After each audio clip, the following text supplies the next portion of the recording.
Muito boa noite. Como vocês estão? Estou aqui para compartilhar mais um devocional. Hoje um pouco tarde, porque o dia foi de altas emoções.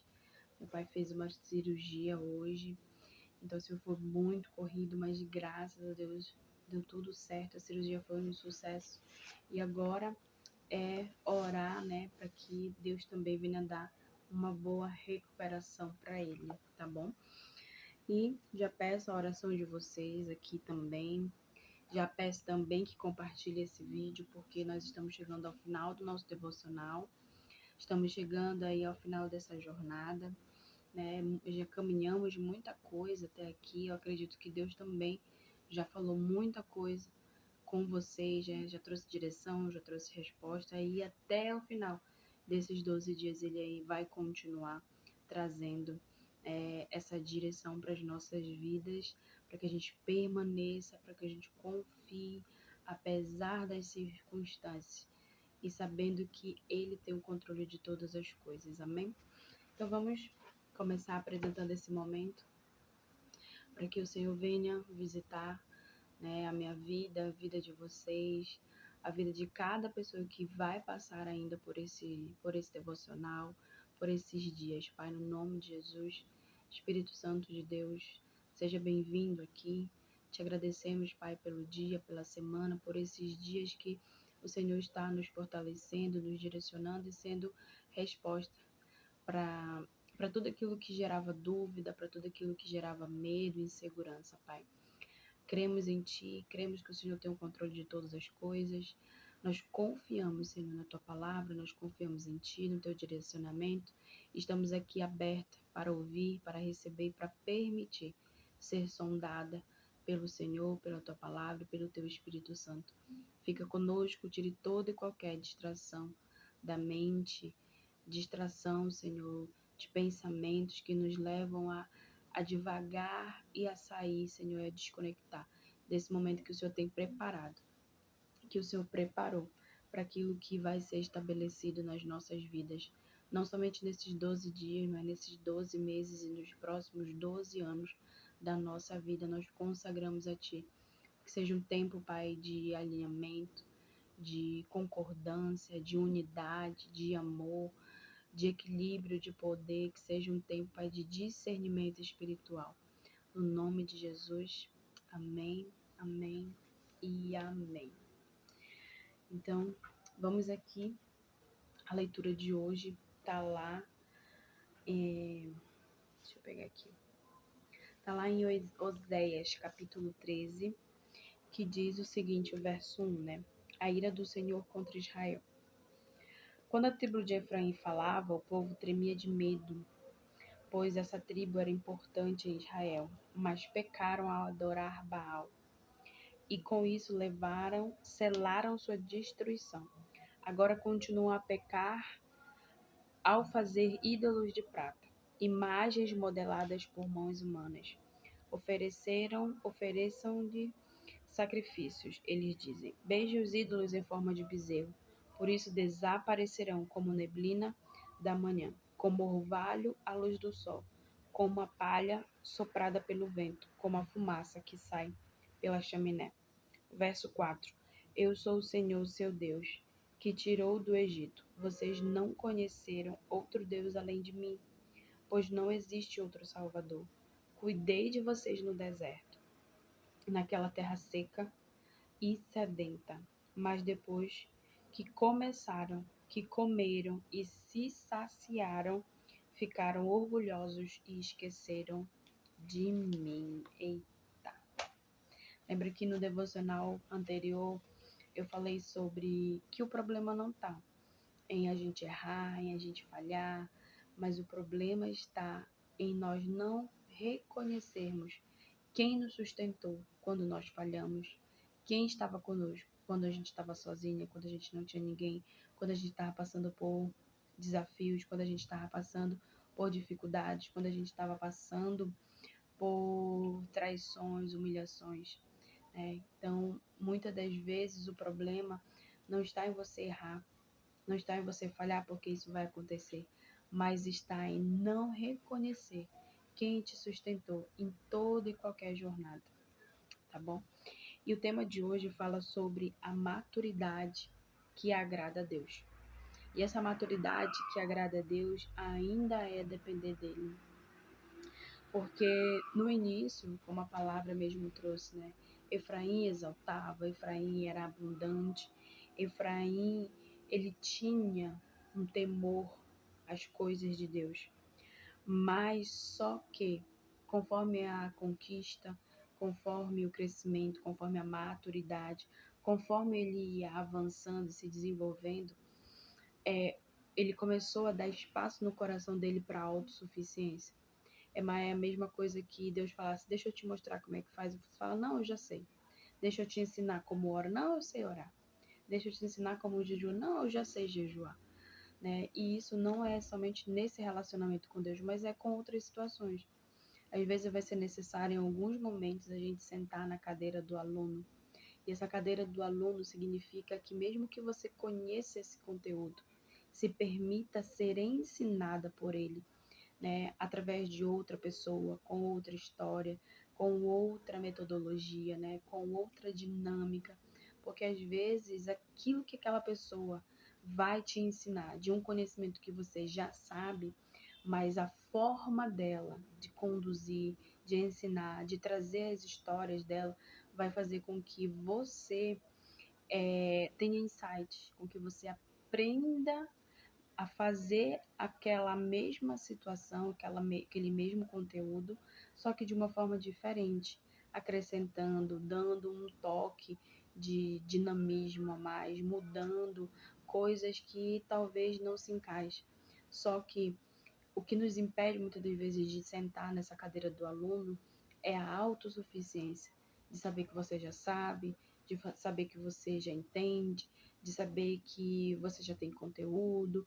E aí é que entra o erro, vamos dizer assim, a cilada de absorver muito conhecimento e achar que a gente já sabe de tudo, mas a gente não sabe de nada, porque aquilo que Deus às vezes ele quer nos ensinar, somente Ele vai poder.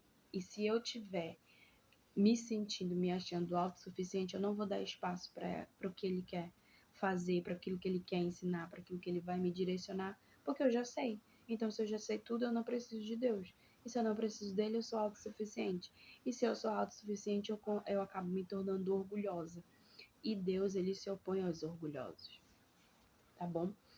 E o problema aqui de Efraim foi esquecer de Deus e de buscar, né, substituir a dependência que ele tinha de Deus com uma falsa segurança, que era o que? Das conquistas, do avanço, do crescimento, da abundância que ele tinha, né? No lugar da escassez, Israel dependia. No lugar da sua maior dor é onde você mais vai se entregar. É onde mais você vai fazer orações, digamos assim, sinceras. Porque a gente vai estar no desespero e acaba falando coisas, né? Prometendo coisas que lá na frente Deus ele cobra, né? E ele sabe quando a gente não consegue cumprir. Então vai ser no período de mais dor, sofrimento, desafio, que você vai fazer as orações mais sinceras e verdadeiras diante de Deus. No lugar da abundância, ele esqueceu. Sabe qual que é o nosso problema? Não é o dia mau, é o dia bom. É quando chegam as promessas, é quando chegam as bênçãos, é quando aquilo que você mais desejava, Deus te dá. E aí a questão é, para onde que você corre? É muito fácil a gente correr para ele quando as coisas estão ruins. Mas e quando as coisas estão boas? Porque o nosso coração, o seu coração, ele vai ser mais testado no dia bom do que no dia mau. É forte. Nesse capítulo, Deus ele se mostra como um pai, mas também como um pastor que alimenta, que protege e que conduz da forma correta, né? De uma certa forma, Oséias aqui, ele traz toda essa representação de Deus como pai, né? Não só como juiz, não só como pastor, mas acima de tudo como um pai que corrige. E um pai só corrige aqueles que são filhos. E só os filhos se permitem ser corrigidos, porque os rebeldes, eles não reconhecem a paternidade de Deus, eles não se submetem, eles não baixam a cabeça, eles não se permitem ser dependente, né? Não dependente das pessoas, mas dependente do Senhor. E aí, quando o povo, né, não insiste em ouvir a Deus, tá tudo bem. Deus, ele respeita. Ele respeita, né? Tem uma vez um livro que eu li, acho que é Desígnios, do bispo Robson Rodovalho. E num desses livros ele diz a seguinte frase: Deus, ele respeita a nossa vontade, mas ele só age nas nossas possibilidades. Quais são as possibilidades que eu estou dando para Deus agir na minha vida? Será que a autossuficiência está me impedindo de enxergar aquilo que verdadeiramente Ele quer me mostrar? Porque eu acredito que eu já estudei, que eu já sei, que eu já passei por experiências, e às vezes a gente vai passar por testes que são semelhantes. A gente fica, nossa, mas eu já vivi isso, eu já passei por isso, eu vou passar de novo. Não é para que você aprenda a mesma situação, mas é para que naquele evento específico você desenvolva uma outra habilidade, você desenvolva uma nova autoridade, né? Por mais que seja um problema que você já viveu no passado, mas ele vai te patentear, digamos assim, para um próximo nível, para uma próxima fase, né? E é isso que dói. E Deus, ele respeita, né? Quando o povo insiste em não ouvir Deus, Deus respeita a escolha deles. E é isso que dói mais do que a correção. Então, assim, o silêncio de Deus, ou ele fala, não, você quer fazer do seu jeito, então faça. Isso dói mais do que a correção. Por quê? Porque a gente vai falhar, a gente vai errar, muitas coisas vão acontecer e a gente vai olhar lá na frente e vai dizer, se eu soubesse disso, se eu tivesse a oportunidade de voltar atrás, eu faria diferente. Mas foi necessário para que esse pensamento que você tem agora, ele viesse nesse momento com essa maturidade. Porque às vezes vai ser necessário a gente deixar as pessoas passarem pelas suas dores. Vai ser necessário Deus deixar com que você passe por as suas dores, pela, pelas suas dores, né? Para quê? Para que você aprenda a depender dele, para que ele quebre essa autossuficiência, para que ele quebre esse orgulho, para que ele te traga para a posição, né, de dependência que ele tem para você. Então, não deixe que a maturidade que você construiu te impeça de depender dele. Imagine que a nossa vida, né, espiritual, caminhada espiritual, ela é como a nossa adolescência, né?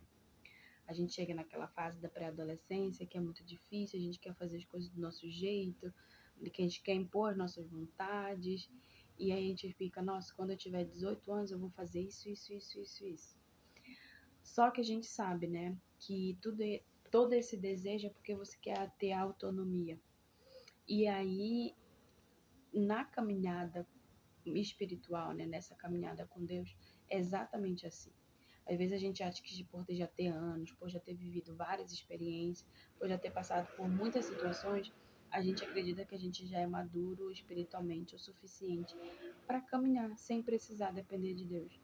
Só que aqui a atenção que ele quer, né, com essa mensagem é de que a gente não deixe que essa maturidade, esse conhecimento, essa sabedoria, ela gere autossuficiência e a gente acredita que a gente sabe de todas as coisas.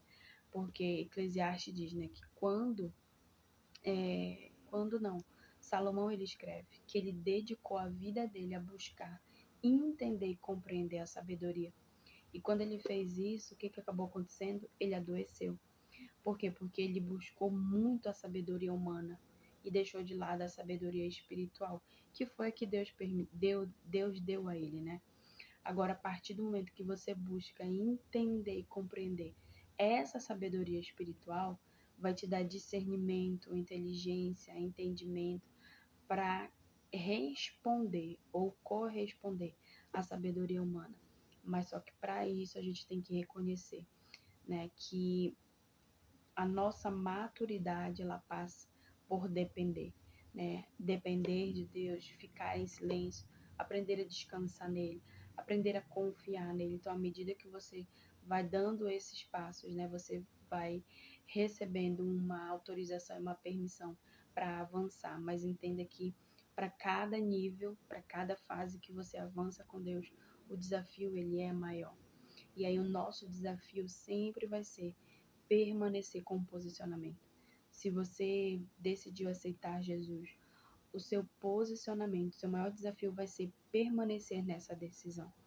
Se você decidiu casar, decidiu ter filhos, o seu desafio vai ser permanecer com a decisão de fazer essa família dar certo, de criar os seus filhos de forma sábia, né? E não abandonando, não rejeitando, não fazendo aquilo que as pessoas fizeram com você.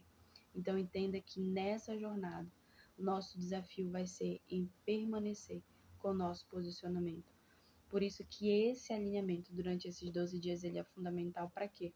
Para que você compreenda, para que você entenda toda essa dinâmica desse tempo de estabelecimento que o Senhor vai derramar sobre a sua vida, tá bom? Esse é o devocional de hoje que eu queria compartilhar com vocês. Espero que ele tenha, né, trago muitas reflexões e, como eu falei, o devocional hoje era bem curtinho, não tinha muita coisa para falar, mas Deus acabou direcionando, né, outras informações, outras instruções que são necessárias, não somente para mim, mas também para você na sua caminhada. Que Deus te abençoe. Compartilhe esse vídeo com mais pessoas. Comenta aqui no vídeo o que desse devocional falou com você. Amém?